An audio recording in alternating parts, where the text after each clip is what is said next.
Hello my dear students, welcome to my channel. इस video में हम डिस्कस कर रहे हैं अबाउट लुईस डायग्राम और Lewis dot structure of covalent compound. This topic is very very important for competitive point of view और for board exam, for any exam, because Lewis dot diagram से हम बहुत सारी चीजें डिसाइड कर सकते हैं। अगर आप किसी भी मॉलिक्यूल के लिए Lewis dot diagram easily draw कर सकते हो तो you can easily calculate formal charge on each atom, you can easily show geometry of the molecule, you can easily show state of hybridization in the compound.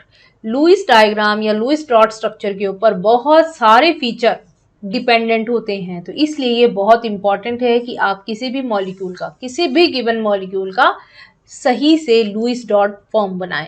अगर ये बना लेंगे तो lone pair bond pair आप easily count कर सकते हैं। तो लॉन पेयर बॉन्ड पेयर अगर आपने काउंट कर लिए तो आपकी VSEPR theory, hybridization, formal charge और number of lone pair, number of bond pair, इस तरह के जितने भी क्वेश्चंस होंगे सारे विद इन सेकेंड्स आप सॉल्व कर सकते हो।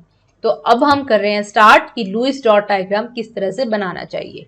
हमारे पास में कुछ स्टेप्स हैं, आप इन स्टेप्स को फॉलो करके कम से कम 10 स्ट्रक्चर बनाइए और 10 स्ट्रक्चर बनाते ही आपको ये सारे स्टेप्स लर्न हो जाएंगे और उसके बाद में आपको कभी कोई प्रॉब्लम नहीं आएगी बॉन्डिंग का कोई भी क्वेश्चन सॉल्व करने के लिए। ठीक है, तो लेट गेट स्टार्टेड। हमारे पास सबसे पहला स्टेप क्या है? सबसे पहला स्टेप है मेरे पास count all the valence electrons. Valence electron count करने के लिए अभी मैं एग्जांपल ले लूं। First example is water. मैंने वाटर का एग्जांपल ले लिया। Count all the valence electron. कितने वैलेंस इलेक्ट्रॉन होंगे टोटल वाटर में? तो यहाँ पर है 2 + 6, तो टोटल मेरे पास में वैलेंस इलेक्ट्रॉन कितने हुए? यहाँ पे 8 वैलेंस इलेक्ट्रॉन। अब हमारे पास में है determine the central atom.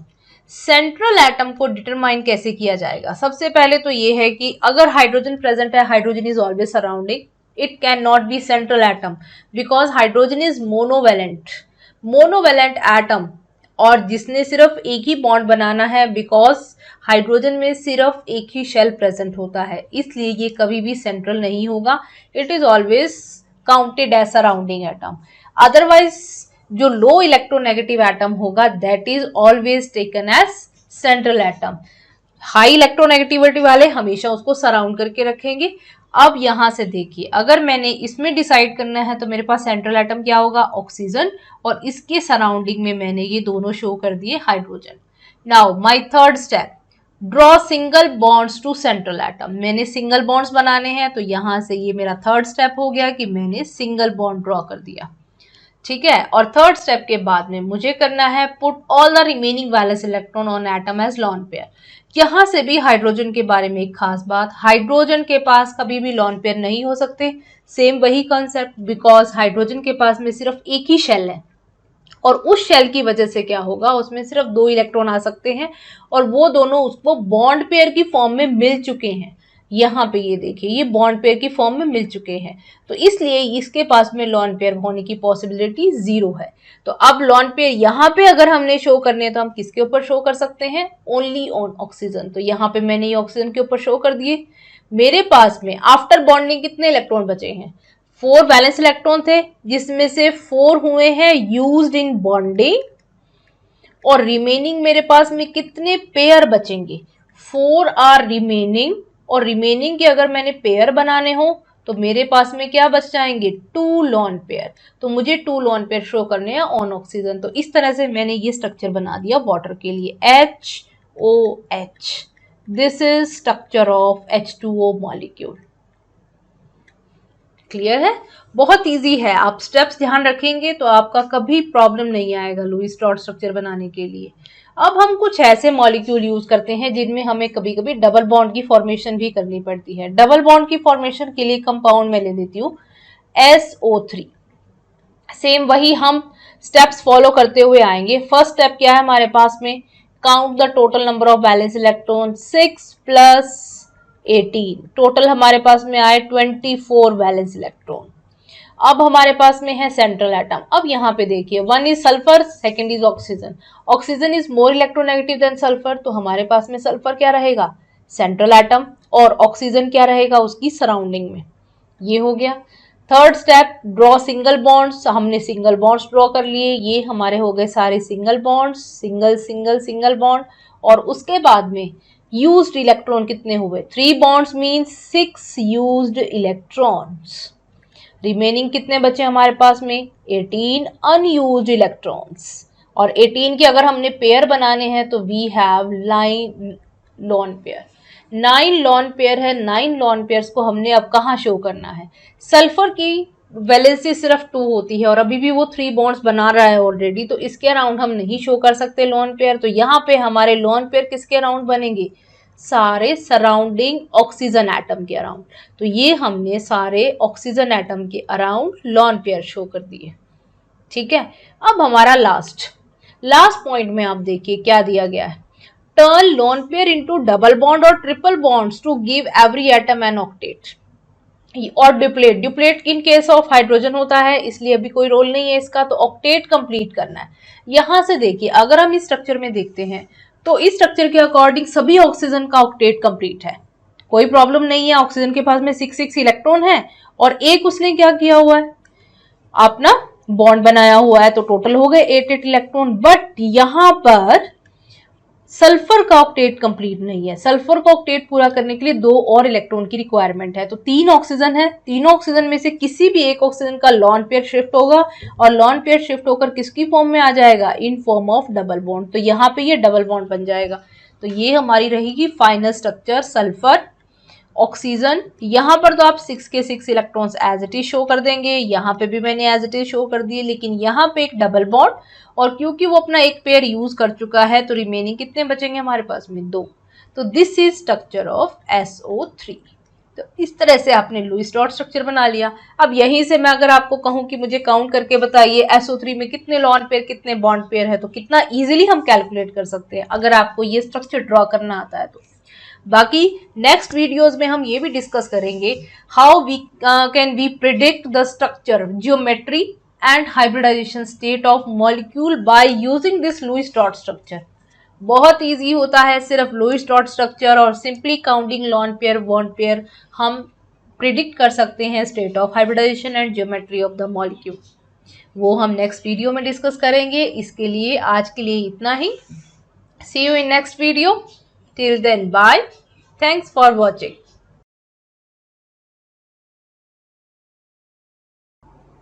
Hello my dear students.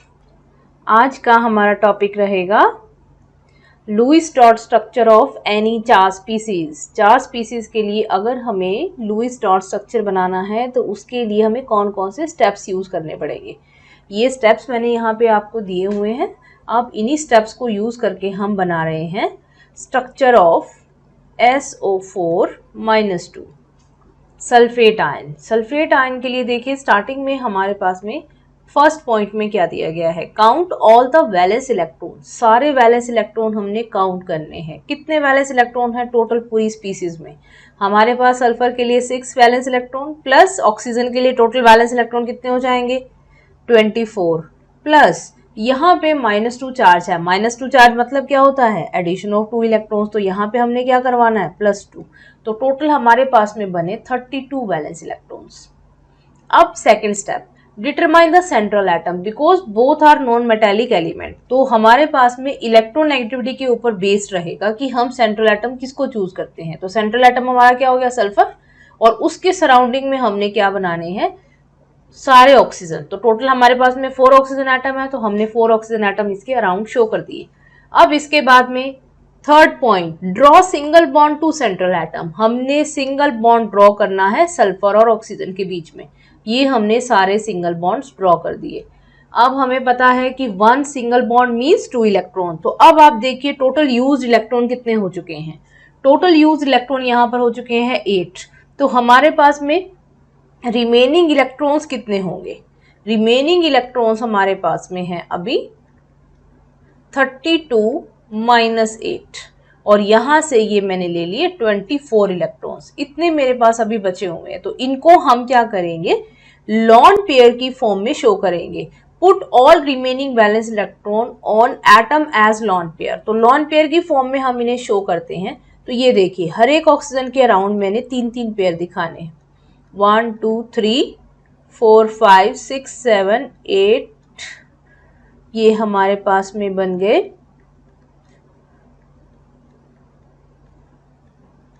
Lawn pairs. अब आप यहाँ पे देखिए टोटल मैंने कितने लॉन पेयर शो किए हैं, 12 लॉन पेयर शो किए हैं। इट मीन्स 24 इलेक्ट्रॉन्स यूज हो चुके हैं। अब आप नेक्स्ट पॉइंट देखिए, turn lone pair into double bond और triple bond to give every atom an octet. हमारा ऑक्टेट ऑलरेडी कंप्लीटेड है, सभी के लिए कंप्लीट है, तो अब हम क्या करेंगे, इसके लिए कोई डबल बॉन्ड की फॉर्मेशन डायरेक्टली नहीं करेंगे। अब हम आ जाते हैं इससे नेक्स्ट पॉइंट पे, calculate formal charge on each atom and turn lone pair to bond pair according to charge on species. अब ये एक इंपॉर्टेंट पॉइंट है कि हमें यहाँ पे निकालना है formal charge on every atom of sulphate ion. Sulphate में हमारे पास में एक तो सल्फर है, सल्फर के लिए अगर हम फॉर्मल चार्ज निकालते हैं तो हमारे पास में number of valence electron 6 minus half into shared electron. Sulphur ने टोटल कितने इलेक्ट्रॉन शेयर कर रखे हैं, 8, क्योंकि 4 बॉन्ड्स बने हैं तो 4 का डबल हो जाएगा 8, तो यहाँ से हमने 8 ले लिया, माइनस अनशेयर्ड इलेक्ट्रॉन कितने बचे हुए हैं 0, तो यहाँ से सल्फर के लिए चार्ज आ जाएगा +2। और इसी तरह से हम निकालेंगे फॉर ऑक्सीजन, तो ऑक्सीजन के लिए आ गया 6 माइनस, ऑक्सीजन के पास एक बॉन्ड है, it means it is sharing 2 electron, minus unshared electron 6, तो हर एक ऑक्सीजन के ऊपर कितना चार्ज आ जाएगा, -1। तो अगर हम यहाँ पे फॉर्मल चार्ज शो करते हैं मॉलिक्यूल के ऊपर, तो यहाँ से ये आ गया -1 -1 -1 एंड -1, और सल्फर पे कितना चार्ज है, +2। लेकिन अब हमारे पास में टोटल नेगेटिव चार्ज कितना हो चुका है, -4। हमें रिक्वायर्ड है सिर्फ -2 चार्ज की। -2 चार्ज लाने के लिए अब हम क्या करेंगे, जो भी हमारे पास में लॉन पेयर होंगे उनको हम चेंज कर देंगे, turn lone pair to bond pair according to charge on species. तो अभी हमारे पास में इनको टर्न करना पड़ेगा, तो यहाँ से मैं 2 ऑक्सीजन के लॉन पेयर को टर्न कर रही हूँ डबल बॉन्ड में। मान लीजिए मैंने इनको किया है चेंज डबल बॉन्ड में, तो हमारे पास सल्फर के लिए फाइनल स्ट्रक्चर क्या आ जाएगा, सल्फर के साथ में इधर डबल बॉन्ड, इधर डबल बॉन्ड, ऑक्सीजन ऊपर की तरफ ऑक्सीजन है, उसके पास में टोटल 3 पेयर है, -1 चार्ज, और नीचे हमारे पास में एक ऑक्सीजन है, इसके पास भी 6 इलेक्ट्रॉन एंड -1 चार्ज। अब यहाँ से देखो ये कंडीशन सेटिस्फाई हो रही है ना, सल्फेट के ऊपर टोटल चार्ज कितना होना चाहिए हमारे पास, -2, तो यहाँ पे ये -2 चार्ज है। तो this is Lewis dot structure of sulphate ion. इसी तरह से आप किसी भी पॉजिटिव या नेगेटिव आयन के लिए लुईस डॉट स्ट्रक्चर को ड्रॉ कर सकते हैं। आप थोड़ी सी प्रैक्टिस कीजिए, थोड़ी सी प्रैक्टिस के बाद में आपको किसी भी आयन के लिए स्ट्रक्चर ड्रॉ करने में बिल्कुल भी टाइम नहीं लगेगा। ठीक है, यहाँ से आप इसी तरह से फॉस्फेट आयन PO4-3, ये नेगेटिव आयन हो गया, NH4 पॉजिटिव आयन, ये एक पॉजिटिव आयन है, NH2-1, इन सब के लिए भी इजीली ड्रॉ कर सकते हैं Lewis dot structure. Hello students, welcome to my channel. Last video में हमने डिस्कस किया था formal charge by using formula. इसमें मैं आपको शॉर्ट ट्रिक बता रही हूँ कि formal charge without using that formula आप किस तरह से कैलकुलेट कर सकते हैं, लेकिन इसके लिए आपको कोऑर्डिनेटेड बॉन्ड वाली स्ट्रक्चर बनाना आना चाहिए। तो लुईस स्ट्रक्चर बनाने के लिए आप देख सकते हैं पुराना वीडियो, जिसका लिंक डिस्क्रिप्शन बॉक्स में दिया हुआ है। फॉर्मल चार्ज की कैलकुलेशन डायरेक्टली किस तरह से आप कर सकते हैं, यहाँ से देखिए ये मेरे पास में डिफरेंट स्ट्रक्चर बनी हुई है।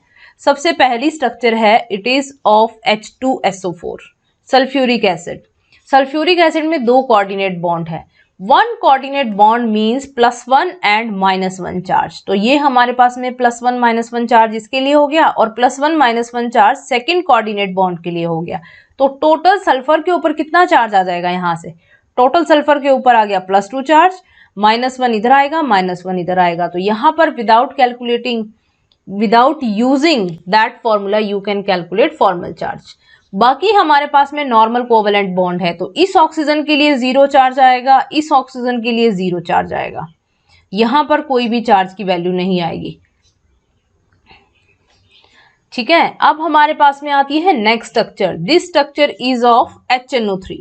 HNO3 की स्ट्रक्चर में एक हमारे पास में कोऑर्डिनेट बॉन्ड प्रेजेंट है, तो हमारे पास में नाइट्रोजन के ऊपर चार्ज कितना आएगा फॉर दिस बॉन्ड, +1 -1, और इसके अलावा बाकी जितने भी एटम्स यहाँ पे प्रेजेंट है all are forming normal covalent bond, तो सभी के लिए फॉर्मल चार्ज की वैल्यू कितनी आ जाएगी, 0।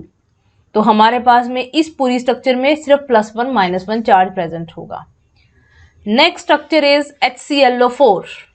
This is strongest acid HClO4। HClO4 में हमारे पास में है 3 कोऑर्डिनेट बॉन्ड। तो अगर हमने क्लोरीन के ऊपर चार्ज निकालना है कि टोटल फॉर्मल चार्ज कितना होगा, तो +1 -1 for this coordinate bond, +1 -1 for this coordinate bond and +1 -1 for this coordinate bond. So total charge on chlorine atom is +3। ये हमारे पास में चार्ज आ गया +3 और 3 ऑक्सीजन के ऊपर होगा -1। This oxygen is forming normal bonds, so it has 0 formal charge. Next structure is of O3, ozone. Ozone के लिए भी अगर हम चार्ज कैलकुलेट करेंगे तो इसके लिए हमारे पास में आएगा 0 charge, because oxygen is divalent and it is forming 2 bonds. Central oxygen में हमारे पास में 3 बॉन्ड बन रहे हैं, एक लॉन पेयर बचा हुआ है, कोऑर्डिनेट बॉन्ड बन रहा है। It means definitely these 2 oxygen have some formal charge. तो ये हमारे पास में +1 -1 वैल्यू आ जाएगी। ये है O3 के लिए। Next structure is of SO3। SO3 molecule में 2 हमारे पास में कोऑर्डिनेट बॉन्ड है, तो इनके लिए हमारे पास में +1 -1 +1 -1। तो हमारे पास में टोटल सल्फर के ऊपर कितना चार्ज आ जाएगा, +2 फॉर्मल चार्ज और दोनों ऑक्सीजन के ऊपर -1 -1। And same for SO2 molecule. SO2 molecule में हमारे पास में 1 कोऑर्डिनेट बॉन्ड है, तो +1 -1 चार्ज। तो ये हमारे पास में फॉर्मल चार्ज के लिए एक शॉर्ट ट्रिक है, जिसमें आप without using that formula V - S/2 - L use किए बगैर डायरेक्टली आप फॉर्मल चार्ज कैलकुलेट कर सकते हैं। But for this you have to draw coordinate bond structure. If you have any query regarding this, you can ask me in comment section. See you in next video.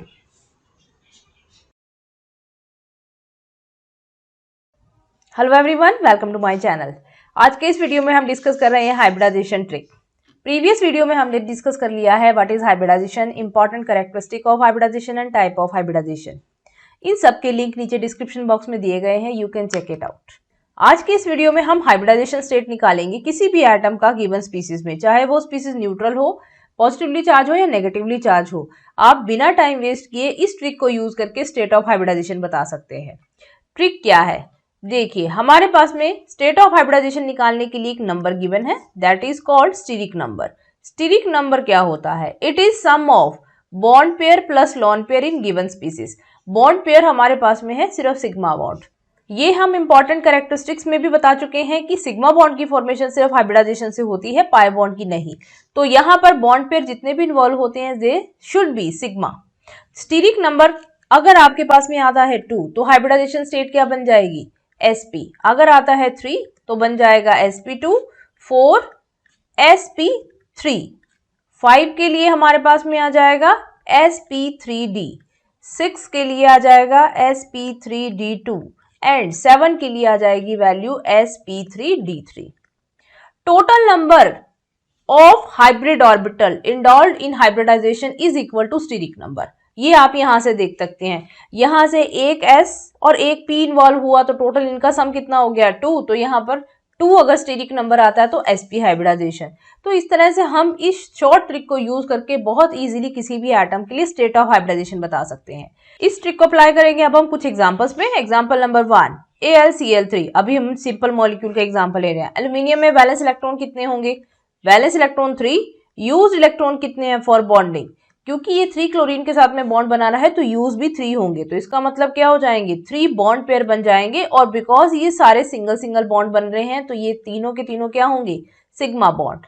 After using there is no valence electron, तो इसका मतलब lone pair कितने बच जाएंगे, 0।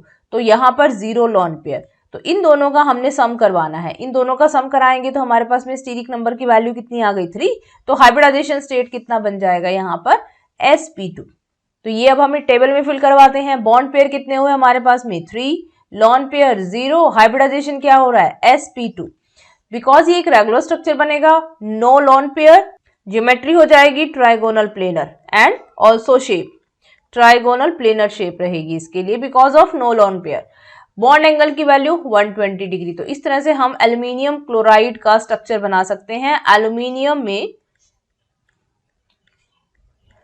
Hybridisation हो रहा है sp2 and bond angle की वैल्यू आ जाएगी 120 डिग्री। नेक्स्ट एग्जांपल हम ले रहे हैं ICl5। आयोडीन में वैलेंस इलेक्ट्रॉन 7, यूज इलेक्ट्रॉन कितने हो जाएंगे 5। तो 5 से बॉन्ड पेयर बनेंगे तो टोटल बॉन्ड पेयर कितने हो जाएंगे 5 बॉन्ड पेयर। अब देखिए 2 इलेक्ट्रॉन अनयूज बच गए। अनयूज इलेक्ट्रॉन है तो ये क्या करेंगे, अनयूज इलेक्ट्रॉन बनाएंगे लॉन पेयर, तो पेयर कितना बन जाएगा 1। तो यहाँ पर टोटल स्टेरिक नंबर कितना आ गया 6, और 6 के लिए हाइब्रिडाइजेशन स्टेट आप इस तरह से लिख लीजिए sp_d, और यहाँ से ये आ जाएगा 1, 3 एंड 2 sp3d2, ये बनेगा हाइब्रिडाइजेशन। अब आप देखिए bond pair are 5, lone pair 1, hybridization state क्या बन जाएगी sp3d2। Geometry of the molecule, geometry because यहाँ पर लॉन पेयर इन्वॉल्व हो चुका है, तो हमारे पास में ज्योमेट्री तो होगी ये ऑक्टाहेड्रल, लेकिन इस ज्योमेट्री में एक पोजीशन पे क्या आ जाता है आपके पास लॉन पेयर। तो यहाँ पर लॉन पेयर है, बाकी सारे के सारे हमने दिखाए हैं विथ बॉन्ड पेयर। तो यहाँ पर आप दिखाएंगे शेप ऑफ द मॉलिक्यूल क्या रह जाती है स्क्वायर पिरामिडल। ऑक्टाहेड्रल को हम स्क्वायर बाई पिरामिडल बोल सकते हैं, और यहाँ पर ये रह जाएगी स्क्वायर पिरामिडल। और बॉन्ड एंगल की वैल्यू कितनी हो जाएगी, अगर ये रेगुलर ऑक्टाहेड्रल होता तो all bond angle should be 90 degree, लेकिन यहाँ पर क्या हो जाएगी बॉन्ड एंगल की value less than 90 degree because of lone pair bond pair repulsion. Next example हम करते हैं SO3 मॉलिक्यूल। SO3 मॉलिक्यूल में ऑक्सीजन आया है, तो ऑक्सीजन में क्या होगा, ऑक्सीजन बाईवैलेंट है। बाईवैलेंट का मतलब ऑक्सीजन क्या बनाता है सिग्मा भी बनाएगा और पाई भी बनाएगा। तो अब आप सल्फर के अराउंड पहले तो वैलेंस इलेक्ट्रॉन काउंट करिए। वैलेंस इलेक्ट्रॉन सल्फर में होते हैं 6। Use electron for bonding, use कितने हो चुके हैं 3, ऑक्सीजन है तो 6 के 6 यूज हो चुके हैं, जिसमें से 3 सिग्मा और 3 पाई बॉन्ड बनाने के लिए यूज होंगे। तो इसका मतलब हमारा कंसर्न तो सिर्फ इन्हीं के साथ में रहेगा कि यहाँ पर 3 बॉन्ड पेयर्स बने हैं। ठीक है, अब आप देखेंगे लॉन पेयर, सल्फर के पास में 6 थे, 6 के 6 यूज हो चुके हैं, नो अनयूज्ड इलेक्ट्रॉन, तो यहाँ पर 0 लॉन पेयर बचेगा। तो 0 लॉन पेयर अगर हम इनका सम कराते हैं तो ये हमें मिल जाएगा 3। तो स्टेरिक नंबर 3 आने का मतलब हाइब्रिडाइजेशन कौन सा हो जाएगा sp2। तो यहाँ से देखिए बॉन्ड पेयर कितने बने total 3, lone pair 0, hybridization state हो जाएगी sp2, और ये हमारे पास में रेगुलर ज्योमेट्री रहेगी, तो इसे हम लिख सकते हैं this is trigonal planar geometry and shape. Bond angle की वैल्यू कितनी हो जाएगी, because this is trigonal planar, तो बॉन्ड एंगल की वैल्यू हो जाएगी 120 डिग्री।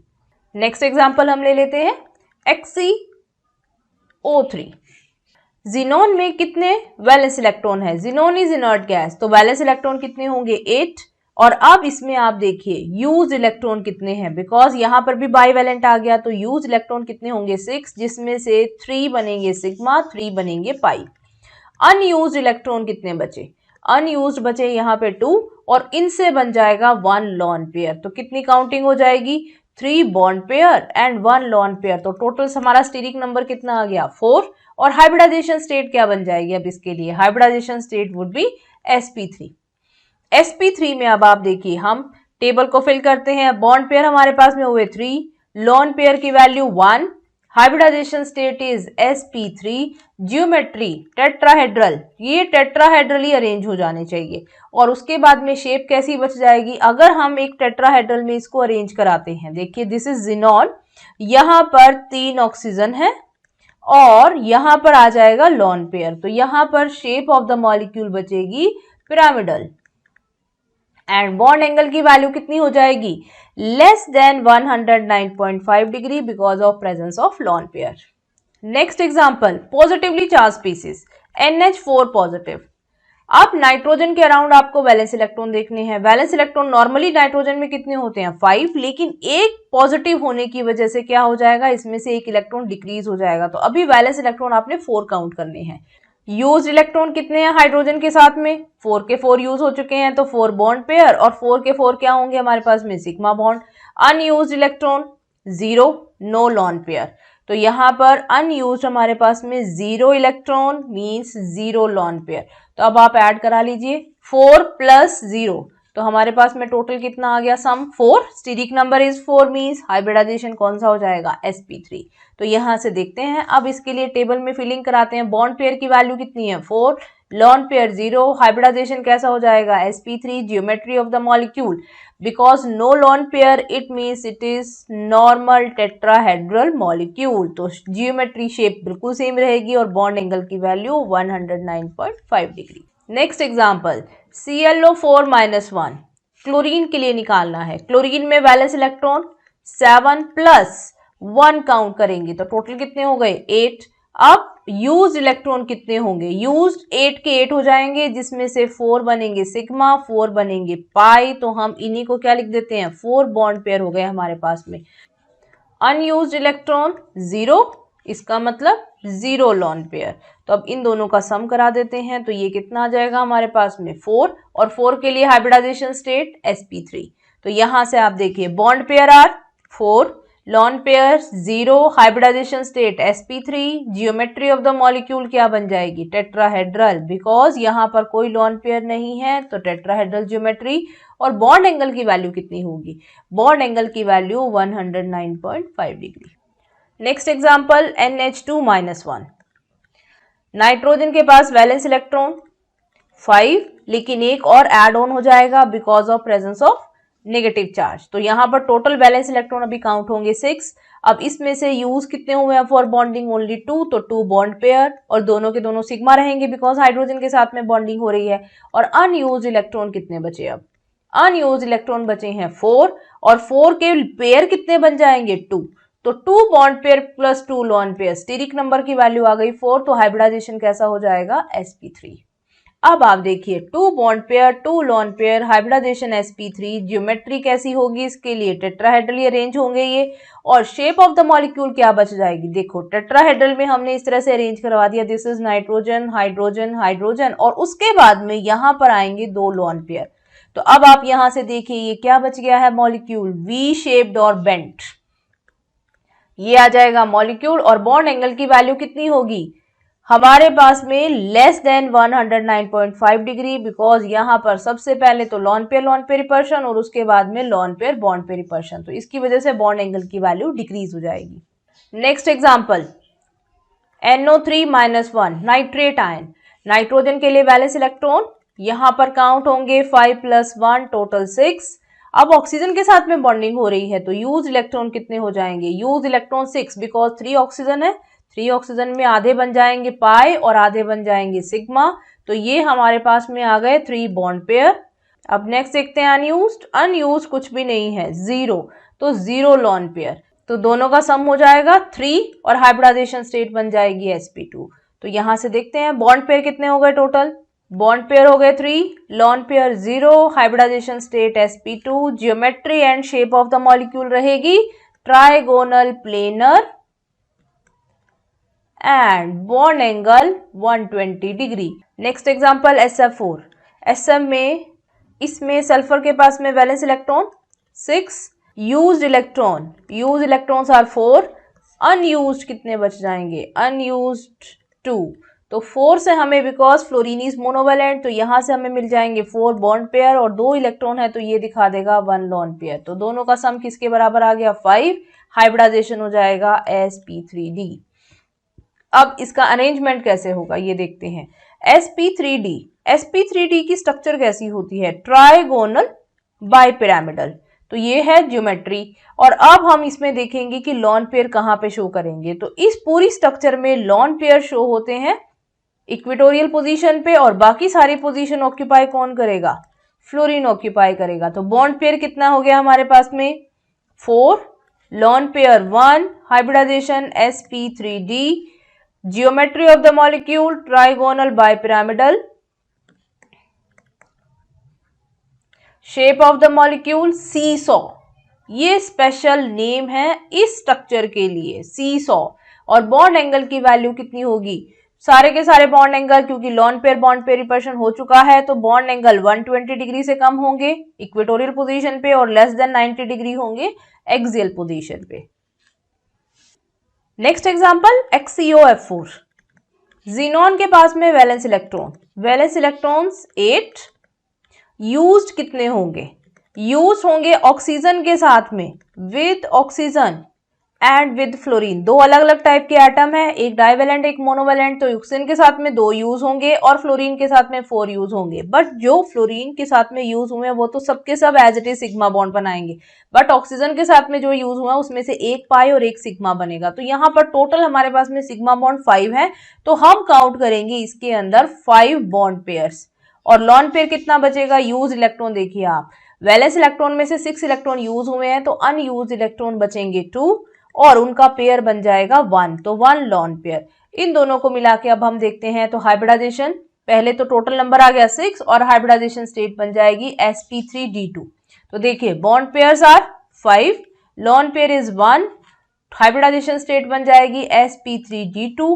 नॉर्मल sp3d2 के लिए ज्योमेट्री कैसी होती है, ऑक्टाहेड्रल, लेकिन यहां पर एक लॉन पेयर की प्रेजेंस होने की वजह से क्या बन जाएगा, ये square pyramidal. And bond angles are less than 90 degree because of lone pair bond pair repulsion. तो ये है हमारी सिंपल सी हाइब्रिडाइजेशन स्टेट निकालने की ट्रिक। तो अब आप इस टेबल की हेल्प से देखिए समरी ऑफ हाइब्रिडाइजेशन। सबसे पहले है हमारे पास में AB2 टाइप मॉलिक्यूल जिसके अंदर दोनों बॉन्ड पेयर प्रेजेंट है। नेक्स्ट आपके पास में आएगा AB3 टाइप और उसके बाद में है AB2L। यहां पर जब हमने AB2 लिया है तो इसमें हाइब्रिडाइजेशन स्टेट कौन सी आ जाएगी, sp। जब आपके पास में टोटल इलेक्ट्रॉन ग्रुप 3 हैं तो हाइब्रिडाइजेशन स्टेट क्या बनती है, sp2। इसी तरह से अब हम नेक्स्ट मॉलिक्यूल के लिए निकालते जाएंगे। यहां पर नेक्स्ट जो आपको एग्जांपल दिया गया है ये है AB4 का, और अगर हम AB4 में बॉन्ड पेयर की बजाय लॉन पेयर से एक एक शिफ्टिंग कराते जाएंगे तो AB3L और AB2L2 मिल जाएगा, लेकिन स्टीरिक नंबर टोटल कितना रहेगा इनके लिए, 4 ही रहेगा। तो हाइब्रिडाइजेशन इन तीनों ही केसेस में कितना आ जाएगा, sp3। अब आप नेक्स्ट एग्जांपल देखिए, यहां पर ये है AB5 टाइप मॉलिक्यूल, उसके बाद में है दिस इज AB4L, एक लॉन पेयर, 2 लॉन पेयर आ जाएंगे तो AB3L2, 3 लॉन पेयर आ जाएंगे तो AB2L3। सभी में स्टीरिक नंबर की वैल्यू आती है 5 और स्टीरिक नंबर अगर 5 आ रहा है तो हाइब्रिडाइजेशन स्टेट कितनी बन जाएगी, sp3d। उससे नेक्स्ट अगर हमारे पास में मॉलिक्यूल है AB6, AB5L with 1 lone pair और AB4L2, तो सभी में स्टीरिक नंबर की वैल्यू कितनी आ रही है, देखिए सभी में स्टीरिक नंबर की वैल्यू आ रही है 6 और हाइब्रिडाइजेशन की हो जाएगी sp3d2। अब आप देखिए जहां पर भी लॉन पेयर आएगा वहां पर शेप चेंज हो जाती है, तो इसमें आपको लॉन पेयर के साथ में शेप्स को लर्न करना है। बाकी जब हम रेगुलर शेप में लॉन पेयर डालेंगे तो आपको अपने आप ही क्लियर हो जाएगा कि इसकी रिमेनिंग शेप कितनी रह जानी चाहिए विदाउट लॉन पेयर। तो ये है आपके पास में सिंपल सी ट्रिक जिसमें आप किसी भी एटम के लिए स्टेट ऑफ हाइब्रिडाइजेशन निकाल सकते हैं। I hope now hybridization is completely clear to you. If you have any doubt regarding this, you can ask me in comment section. See you in next video.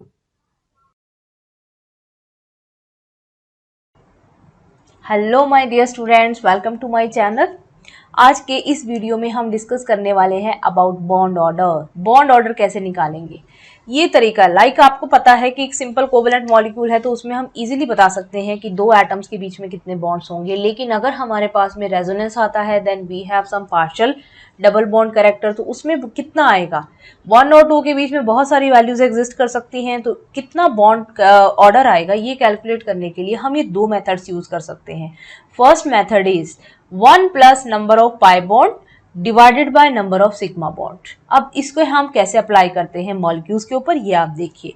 इसके लिए मैं example ले रही हूँ CO3-2 ion, carbonate ion. Carbonate ion के लिए आप complete Lewis dot structure draw करेंगे। लुईस डॉट स्ट्रक्चर किस तरह से ड्रॉ की जाती है इसका लिंक नीचे डिस्क्रिप्शन बॉक्स में दिया हुआ है, आप चेक कर सकते हैं। उसके अकॉर्डिंग लुईस डॉट स्ट्रक्चर बनाना आपके लिए बहुत इजी हो जाएगा। ये है Lewis dot structure of carbonate ion. अब आपने यहां से क्या करना है, इसके अंदर वैल्यूज पुट करनी है। हमारे पास में बॉन्ड ऑर्डर की वैल्यू कितनी आएगी, यहां से bond order is equal to 1 plus number of pi. इस मॉलिक्यूल में अगर आप देखोगे तो 3 सिग्मा और 1 पाई बॉन्ड है, तो यहाँ पे मैंने लिख दिया 1 पाई divided by total 3 bond sigma bond.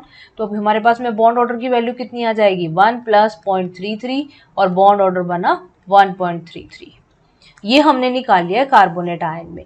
अब आप एक चीज को अच्छे से समझ लीजिए, जब भी पार्शियल बॉन्ड कैरेक्टर आएंगे, these characters are only due to resonance because of delocalization of pi electrons and lone pair।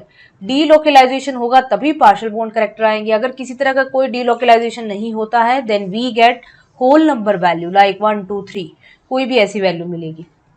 ये हमारे पास में हो गया फर्स्ट मेथड से। अब हम कर रहे हैं कि सेकंड मेथड से हम किस तरह से निकाल सकते हैं। For using second method we have to draw all resonating structure, क्योंकि हमें रेजोनेटिंग स्ट्रक्चर जब पता होंगी तभी हम निकाल सकते हैं कि एक पर्टिकुलर बॉन्ड में कितने बॉन्ड्स बने हैं। एक पर्टिकुलर लाइक हम कार्बोनेट का ही ड्रॉ कर लेते हैं। तो कार्बोनेट की अगर मैं स्ट्रक्चर्स ड्रॉ करती हूँ तो ये मेरे पास में पहली स्ट्रक्चर हम यही बनाते हैं जो अभी ऊपर बनाई थी मैंने, बिल्कुल सेम यहां से। और दूसरी स्ट्रक्चर हमारे पास में अब हम डीलोकलाइजेशन दिखाएंगे चार्जेस और पाई बॉन्ड का। तो ये देखिए यहां पर ये पाई बॉन्ड रोटेट होता रहेगा तीनों ऑक्सीजन के ऊपर। This is called resonance. अब हमारे पास में ये तीन स्ट्रक्चर बन गई है कार्बोनेट आयन के लिए।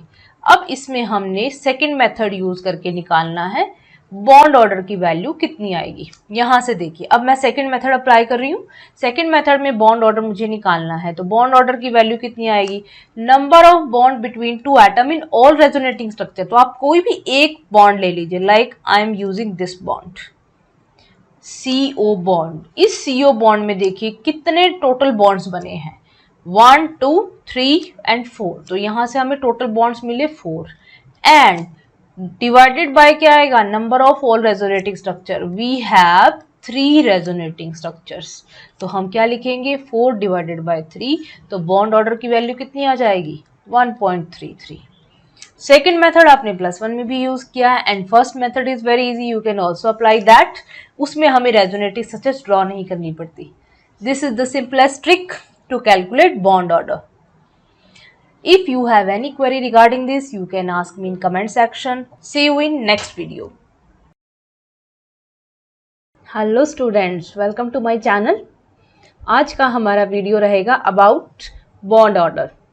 इस वीडियो में आपको एक शॉर्ट ट्रिक मिल रही है, how to calculate bond order without writing electronic configuration of diatomic molecules. Diatomic molecules की स्टडी हम किस में करते हैं, हम ये स्टडी करते हैं MOT मॉलिक्यूलर ऑर्बिटल थ्योरी में। इसके लिए एक बहुत ही कॉमन सा क्वेश्चन है कि आपको इसके लिए बॉन्ड ऑर्डर बताना है या मैग्नेटिक बिहेवियर बताना है। तो आज के इस वीडियो में हम डिस्कस कर रहे हैं कि बॉन्ड ऑर्डर की कैलकुलेशन कैसे होगी। अब आप इसके लिए देखिए एक ये शॉर्ट ट्रिक में छोटा सा टेबल है जिसको याद करने के लिए भी मैं आपको एक शॉर्ट ट्रिक ही बता रही हूँ। हमारे पास में नंबर ऑफ इलेक्ट्रॉन्स कितने हैं, 2 4 6 8 10 12 14 16 18 20। बिकॉज डायटोमिक मॉलिक्यूल है तो जब भी हम किसी भी नंबर का डबल करेंगे तो हमें इवन नंबर ही मिलेंगे। तो ये हमारे पास में है total number of electron present in diatomic molecule. और इनके लिए बॉन्ड ऑर्डर कैसा होगा, तो ये सीक्वेंस आपको याद रखना है 10 10 1 2 3 3 2 1 एंड अगेन 0। ये है हमारे पास में बॉन्ड ऑर्डर 10 10 1 2 3 3 2 1 0। अगर आपने ये बॉन्ड सीक्वेंस याद कर लिया तो इसके बाद में आप बहुत इजीली कैलकुलेट कर सकते हैं bond order of the molecule. अब आप यहाँ से देखिए बॉन्ड ऑर्डर किस तरह से निकालते हैं। हम कुछ एग्जांपल्स लेते हैं। यहाँ पे मैं ले रही हूँ मॉलिक्यूल, यहाँ पे हम ले रहे हैं इसमें टोटल नंबर ऑफ इलेक्ट्रॉन्स कितने हैं और यहाँ पे हम ले रहे हैं बॉन्ड ऑर्डर कितना होगा। पहले हम करते हैं बिल्कुल सिंपल मॉलिक्यूल्स के लिए, लाइक हाइड्रोजन। अगर हाइड्रोजन में इलेक्ट्रॉन टोटल 2 है तो बॉन्ड ऑर्डर की वैल्यू कितनी हो जाएगी 1। इसके बाद में हम बड़े मॉलिक्यूल लेते हैं लाइक C2 में टोटल नंबर ऑफ इलेक्ट्रॉन्स हो जाएंगे 12 और यहाँ से बॉन्ड ऑर्डर की वैल्यू आ जाएगी 2। अब है नाइट्रोजन मॉलिक्यूल में total number of electrons are 14 और बॉन्ड ऑर्डर की वैल्यू आएगी 3। Then we can take oxygen में हमारे पास में टोटल इलेक्ट्रॉन्स है 16 और इसके लिए बॉन्ड ऑर्डर की वैल्यू 2। अगर हमारे पास में सिंपली इस तरह के मॉलिक्यूल्स हैं जहां पर नंबर ऑफ इलेक्ट्रॉन इस टेबल के अकॉर्डिंग है तो इनको तो लर्न करना या बॉन्ड ऑर्डर लिखना इट इज़ वेरी इजी। अब हम कुछ ऐसे मॉलिक्यूल्स के एग्जांपल करते हैं जिनमें नंबर डिफरेंट आते हैं। जैसे हमारे पास में ये है आयनिक स्पीसीज और आयनिक स्पीसीज में हमने नंबर ऑफ इलेक्ट्रॉन और उनके लिए बॉन्ड ऑर्डर कैसे लिखना है ये देखिए। हमारे पास में आयनिक स्पीसीज में आ गया मान लीजिए N2+1। N2+1 के लिए हम किस तरह से कैलकुलेट करेंगे? N2 में टोटल इलेक्ट्रॉन्स कितने थे? 14। उसमें से हमने एक इलेक्ट्रॉन और रिमूव करवा दिया तो टोटल कितने बचे अभी हमारे पास? 13। और बॉन्ड ऑर्डर कितना होगा? बॉन्ड ऑर्डर 13 के लिए हमने कुछ भी नहीं लिखा है, तो हमने लेना है average of bond order of 2 and 3। और 2 and 3 का अगर हमने बॉन्ड ऑर्डर एवरेज करके निकाला तो ये हमारे पास में वैल्यू कितनी आ जाएगी? यहाँ से 2.5। इसी तरह से अब आप लीजिए मॉलिक्यूल O2+1। O2+1 लेंगे तो O2 में टोटल इलेक्ट्रॉन 16 -1, यहाँ पे कितना हो गया? ये 15। और अब हमने इसके लिए बॉन्ड ऑर्डर निकालना है तो 15 के लिए हम किसका एवरेज कराएंगे? 2 and 3 का। तो यहाँ से आ गया 2 and 3 डिवाइडेड बाय 2 और अगेन ये वाली वैल्यू आ गई 2.5। अब हम ले लेते हैं कोई negative charge species. Negatively charge species में मैंने ले लिया है O2 नेगेटिव। यहाँ से मेरे पास में इलेक्ट्रॉन कितने हो जाएंगे? 16+1। Negative charge means addition of electron. यहाँ से हमने ले लिया, टोटल इलेक्ट्रॉन्स कितने बने हमारे पास? 17। और इसके लिए बॉन्ड ऑर्डर क्या हो जाएगा? Average of these two value. यहाँ से आ गया 2+1 डिवाइडेड बाय 2, तो यहाँ से हमारा बॉन्ड ऑर्डर आ जाएगा 1.5। तो देखिए कितना इजी है, यहाँ से हम डायरेक्टली कैलकुलेट कर सकते हैं bond order without writing it's electronic configuration.